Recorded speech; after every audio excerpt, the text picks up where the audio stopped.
छोटा सा ढाबा चलाता था। इस काम में उसकी पत्नी कमला भी पूरा साथ देती थी। कमला और किशन दोनों मिलकर सुबह से शाम तक अपने ढाबे पर काम करते और जो पैसे बचते उनसे अगले दिन का सामान खरीदते और बाकी से घर का गुजारा करते। ऐसे ही दिन बीत रहे थे। गर्मियां आने वाली थी। गांव के पास जो और दूसरे बड़े ढाबे और होटल थे, उन सब ने अपने ढाबे और होटल में बढ़िया एयर कंडीशनर लगवा दिए थे, ताकि गर्मियों में भी ग्राहकों की भीड़ लगी रहे। इस कारण अब किशन के ढाबे पर ग्राहकों ने आना बंद कर दिया। अब ज्यादातर ग्राहक दूसरे ढाबों में ही जाकर खाना खाने लगे। इस कारण किशन की आमदनी बिल्कुल ना के बराबर हो गई। कमला, अब तो ढाबे पर ग्राहकों की भीड़ लगनी बंद हो गई है। एक भी ग्राहक रोटी खाने के लिए नहीं आता। सबको ऐसी ढाबों में खाने की आदत हो गई है। और वैसे भी गर्मी के मौसम में कौन भला हमारे छोटे से पुराने ढाबे पर खाना खाएगा।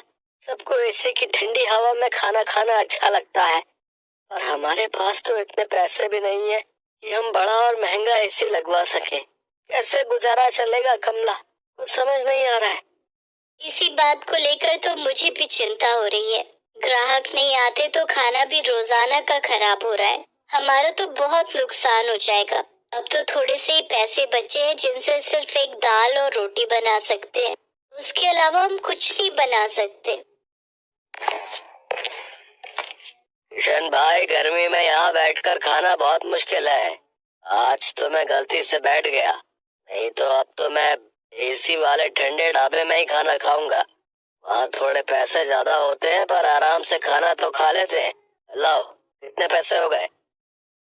50 रुपए। ये लो, और इस ढाबे का कुछ करो और साथ में एसी ढाबा करो इसे, नहीं तो कोई खाना खाने नहीं आएगा। दिन पर दिन किशन और कमला परेशान रहने लगे। अब तो इक्का दुक्का ही ग्राहक उनके ढाबे पर आता। इस कारण किशन ने सिर्फ बाकी चीजें अगर वो बनाए तो ग्राहक नहीं आए तो खराब हो जाएंगी और फिर पैसे भी तो चाहिए। इसी कारण वो जैसे तैसे अपना ढाबा थोड़ा बहुत चला रहा था। आज बस 250 रुपए की कमाई हुई है। अब तो कोई रास्ता ही नजर नहीं आ रहा है। मुझे लगता है हमें अपना ढाबा बंद करना होगा। किशन के ढाबे के सामने एक बहुत बड़ा ढाबा था। वहाँ ग्राहकों की भीड़ लगी रहती थी, क्योंकि इस साल ही वहाँ के मालिक रघु ने बहुत ही बढ़िया मरम्मत करवाकर ढाबे में एसी लगवा दिया था। क्या बात है किशन, आज भी तेरे ढाबे पर कोई नहीं आया? एक काम कर, ढाबे पर ताला लगा दे। अब तेरा ढाबा नहीं चलने वाला। इतनी भारी गर्मी में एसी के बिना कोई खाना खाने नहीं आएगा। और तेरे पास इतने पैसे नहीं है कि तू मेरी तरह इतना महंगा एसी लगवा सके। और मैंने एक नहीं दो एसी लगवाए हैं, तब जाकर अच्छी कमाई हुई है। किशन और कमला ने सोच लिया था कि अब इस ढाबे को बंद कर देंगे। थोड़ा बहुत राशन रखा था, जिससे उन्होंने आज का ढाबे का खाना बना लिया था। कमला, ये दाल और रोटी जो बनाई है बस आज की बेच लेते हैं, कल से ताला लगा ही देंगे। कोई फायदा दिखाई नहीं दे रहा है। हाँ, मैंने जो दाल बची थी वो बना दी है और थोड़ी बहुत तंदूर की रोटियां भी। उस दिन पूरा दिन कोई भी ग्राहक नहीं आता। दाल और तंदूर की रोटियां ऐसी ही रखी थी। कमला, मुझे लगता है अब कोई नहीं आएगा। सामने रघु के ढाबे पर एक बहुत ही जरूरतमंद आदमी अपनी गर्भवती पत्नी के साथ कुछ मदद मांग रहा है। भैया, मेरी मदद करो। मेरी पत्नी की तबीयत बहुत खराब है। हम पर कुछ गुंडों ने हमला कर दिया। हमारी गाड़ी, मोबाइल, पर्स, कैश, जेवर सब लूट कर ले गए। हम शहर जा रहे थे, हमें नहीं पता कि इस रास्ते पर बदमाश हमें लूट लेंगे।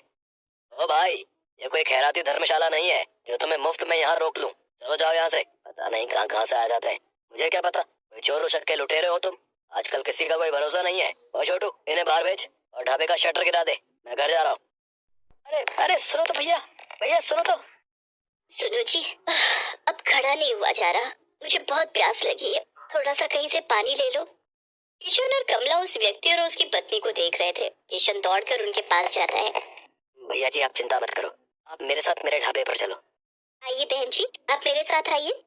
किशन और कमला उस व्यक्ति को और उसकी पत्नी को अपने ढाबे पर ले जाते हैं। साहब, ये दाल और रोटी आप खा लो, यहाँ कोई चिंता वाली बात नहीं है। पता नहीं, हम तो पहली बार इस रास्ते से गुजर रहे थे। जंगल का रास्ता था और पता ही नहीं चला कि कब इन बदमाशों ने हमारी गाड़ी को रोक लिया। किसी तरह से उनसे रहम की भीख मांगकर मैं अपनी पत्नी को सुरक्षित बचा कर लाया। मुझे धन दौलत की कोई कमी नहीं है, बस मैं तो कुछ देर आराम करने के लिए वहाँ सामने के ढाबे से मदद मांग रहा था और उन्होंने तो मेरी बात पूरी सुने बिना ही मुझे मना कर दिया। मैं अगर आज कुछ देर वहाँ रुकता तो अगले दिन अपने नौकर के हाथ पैसे भिजवा देता। तुम बहुत भले हो, तुमने भी तो बिना जाने पहचाने आज हमारी मदद कर दी। अच्छा, तो तुम ये ढाबा चलाते हो?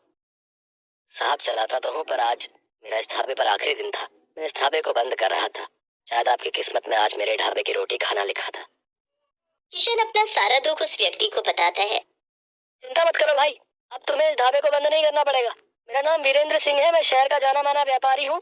मेरे पास भगवान का दिया सब कुछ है, बस एक औलाद की कमी थी, वो भी भगवान ने हमारी झोली में खुशियाँ देकर पूरी कर दी। आज मेरी पत्नी की तुमने बहुत मदद की है, अब उसकी तबीयत में भी सुधार है और हम पति पत्नी सुरक्षित घर पहुँच जाएंगे। इससे बड़ी और क्या बात होगी। सुषमा, अब तुम्हें कैसा लग रहा है? मैं बिल्कुल ठीक हूँ जी। किशन और कमला की खुशी का ठिकाना नहीं था। उन्होंने किसी मजबूर की सहायता की तो भगवान के हाथ में एक मिठाई का डिब्बा था। उसकी पत्नी के बेटा हुआ था। बेटा होने की खुशी जानकर कमला और किशन भी बहुत खुश होते हैं। वीरेंद्र सिंह अपने खर्चे से किशन और कमला को एक बहुत ही बढ़िया और बड़ा एसी ढाबा बना कर देता है, जो फुली एयर कंडीशनर था। किशन का ढाबा किसी बड़े 5 स्टार होटल से कम नहीं था। अब तो ग्राहकों की भीड़ उस ढाबे पर आने लगी। ढाबा देखने में बहुत सुंदर था। किशन ने गांव के और भी मजबूर लोगों को अपने ढाबे में नौकरी दी। किशन का ढाबा दिन के साथ साथ रात में भी खुला रहता था, ताकि हाईवे से आने जाने वाले लोगों को अपनी पत्नी के साथ अक्सर किशन के ढाबे पर आ जाता था। आज किशन के कारण ही वीरेंद्र सिंह का परिवार सकुशल था और वीरेंद्र सिंह ने भी किशन के लिए जो किया वो किसी बड़े उपकार से कम नहीं था। तभी तो कहते हैं कि भगवान अच्छों के साथ हमेशा अच्छा ही करते।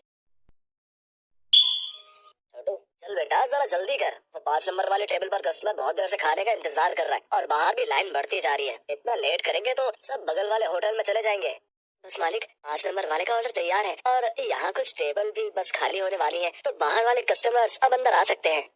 ये है सत्यभान और इसका होटल अतिथि देवो भव। जैसा इस होटल का नाम था, ठीक वैसा ही यहाँ का काम था। होटल के अंदर आने से पहले हर कस्टमर का तिलक किया जाता था और फिर बड़े ही सम्मान के साथ उसे बिठाकर खाना परोसा जाता था। इस अनोखे तरीके की वजह से ही सत्यभान का ये होटल बहुत मशहूर था और बड़ी दूर दूर से लोग यहाँ खाना खाने आते थे। होटल के खाने का बढ़िया स्वाद और यहाँ की साफ सफाई भी एक बड़ी वजह थी कि आसपास के कई होटलों और ढाबों को छोड़कर कस्टमर सत्यभान के पास ही आते थे। सर, मेरा नाम रमन है, मैं पब्लिक टाइम्स अखबार से आया हूँ, मुझे आपका इंटरव्यू करना है। अच्छा, हाँ क्यों नहीं, आइए आइए। रुकिए, पहले मैं आपका तिलक करूंगा। हाँ, अब ठीक है, अब आप यहाँ आराम से बैठिए। छोटू, जल्दी से साहब के लिए गर्मा गर्म कचौड़ियाँ और बढ़िया चाय तो लेकर आ। हाँ तो सत्यभान जी, सबसे पहले मैं आपका पूरा होटल और यहाँ की किचन देखना चाहूंगा। वैसे सुना तो मैंने ये है कि आप किसी को भी अपनी रसोई में लेकर नहीं जाते, लेकिन मुझे तो आपके वहाँ लेकर जाना ही होगा, वरना ये इंटरव्यू अधूरा रह जाएगा। अरे बस, वो बात ऐसी है कि आप तो जानते ही हैं, होटल के बिजनेस में सारा खेल खाने में इस्तेमाल होने वाले मसालों और रेसिपी का ही है और यहाँ मैंने और मेरे साथियों ने बड़ी मेहनत से ये सब तैयार किया है। अच्छा, लेकिन आपके यहाँ जो लोग काम करते हैं, मतलब आपके साथी, अगर उनमें से किसी ने धोखा दिया तो? नहीं नहीं, ऐसा तो हो ही नहीं सकता। यहाँ जितने भी लोग मेरे लिए काम करते हैं वो सब के सब मेरे गांव से ही हैं, यानी सब मेरा परिवार है। आज तक का रिकॉर्ड है, मुझे मेरा कोई साथी छोड़कर नहीं गया। ये तो वाकई बहुत बड़ी बात है। लेकिन अब तो आप इतने मशहूर हो गए, आपका होटल एक ब्रांड बन चुका है, तो लोग आपकी रसोई को अंदर से देखना चाहते हैं। पत्रकार को समझाने की कोशिश करता है, लेकिन वो खुद ही उस पत्रकार की बातों में फंस जाता है। अखबार में अपना इंटरव्यू और फोटो छपने की बात से वो बहुत खुश था और इसी खुशी में वो बह गया और उस पत्रकार को उसने अपने होटल का एक एक कोना बहुत अच्छे से दिखाया। साथ ही अपनी रसोई में ले जाकर अपने सारे तौर तरीकों और रेसिपीज का भी अनजाने में खुलासा करता गया। वो पत्रकार होटल की लगभग हर चीज की तस्वीर ले रहा था। इंटरव्यू के दौरान उसने सत्यभान से कई सवाल पूछे, जिनके जवाबों में सत्यभान के सारे सीक्रेट खुलते जा रहे थे।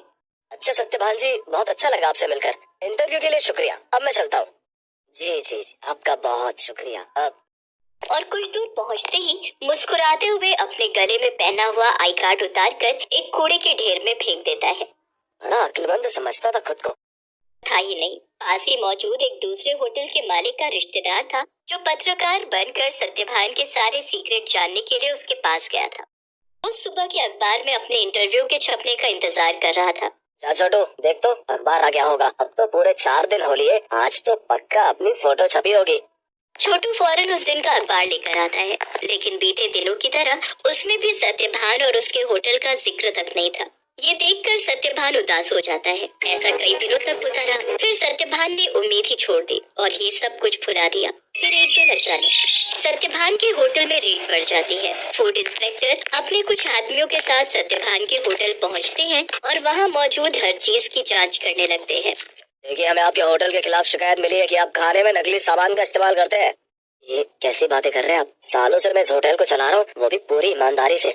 अगर ऐसा है तो हमें आगे तलाशी लेने दीजिए, चलिए हटिए यहाँ से।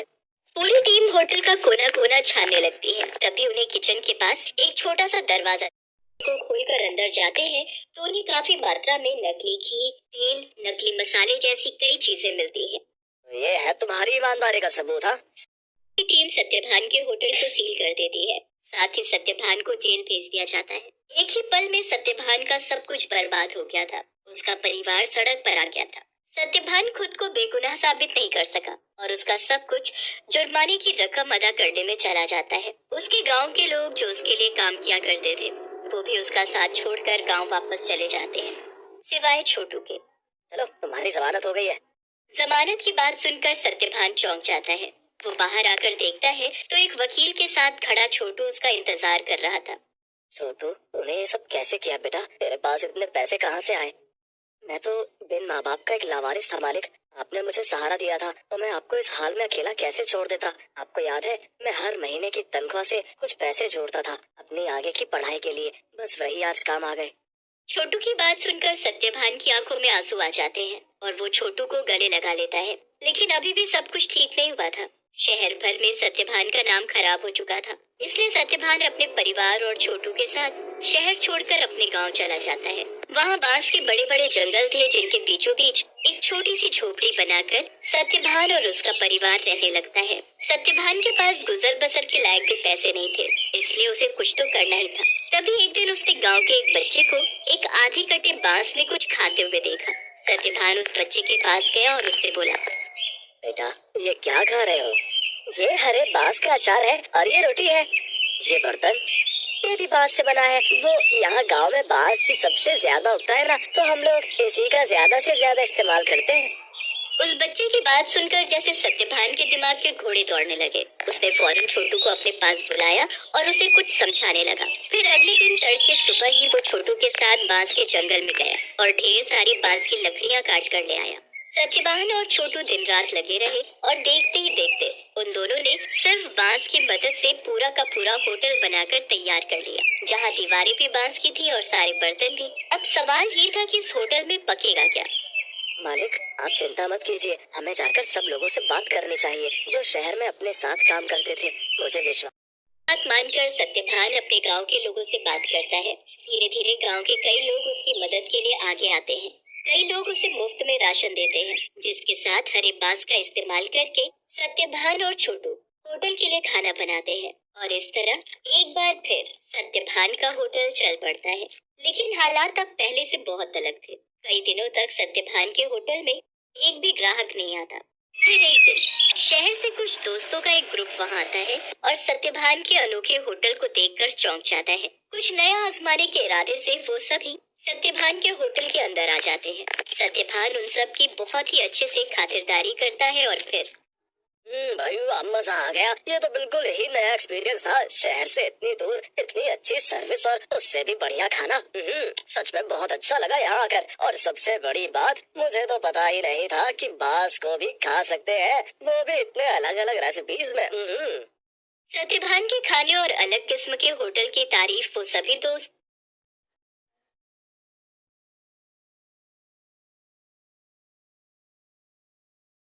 अपने दूसरे दोस्तों से जाकर करते हैं, जिसके चलते और भी लोग खास तौर पर सत्यभान के होटल में खाना खाने वहां पर आते हैं। सत्यभान की सर्विस और खाना बहुत जल्दी अपना पहचान बना रहा था। लोग शहर के हाई फाई होटल छोड़कर सत्यभान के पास गांव में आ रहे थे। धीरे धीरे सत्यभान की गाड़ी पटरी पर आने लगती है और उसके पुराने साथी जो गांव में ही थे वो भी उसके पास काम पर लौट आते हैं। मालिक भगवान की दया से अब सब ठीक हो रहा है, लेकिन अब तक ये समझ नहीं आया कि आखिर वो सब नकली सामान उस दिन अपने होटल में आया कहाँ से। ये पहेली तो सच में सुलझानी ही होगी छोटू। मुझे लगता है मुझे कुछ करना चाहिए। सत्यभान के पास अब इतने पैसे जमा हो चुके थे कि वो अपने खिलाफ रची गई साजिश की जांच करवा सकता था। वो अपने केस को रीओपन करवाता है और एक प्राइवेट डिटेक्टिव की मदद से सारा सच बाहर निकलवाता है। असल में रमन जो सत्यभान के पास पत्रकार बनकर आया था, ये सब उसके और उसके रिश्तेदार की सांठगांठ थी, जो सत्यभान के पुराने होटल के पास ही अपना होटल चलाता था। साथ ही सत्यभान की तरक्की से चलता भी था। रमन के द्वारा जुटाई गई जानकारी की मदद से ही वो सारा नकली सामान रातों रात चुपके से सत्यभान के होटल के अंदर पहुंचाए। डिटेक्टिव ने सारे जरूरी सबूत जुटा लिए थे, जिनकी मदद से दूध का दूध और पानी का पानी हो गया। दोषियों को सजा मिली और सत्यभान को उसकी खोई हुई इज्जत। शहर में मौजूद सत्यभान की सारी संपत्ति उसे वापस मिल जाती है, जहां सत्यभान फिर से अपना होटल शुरू करता है, लेकिन बिल्कुल नई थीम, नए तौर तरीकों और नई रेसिपीज के साथ। Best buddies. Hello friends, thanks for watching this video. अगर आपको ये वीडियो पसंद आया है तो प्लीज लाइक, सब्सक्राइब, कमेंट्स करें इस वीडियो पर, और हाँ, शेयर करना भी ना भूलें। और भी मजेदार वीडियो देखने के लिए नीचे दी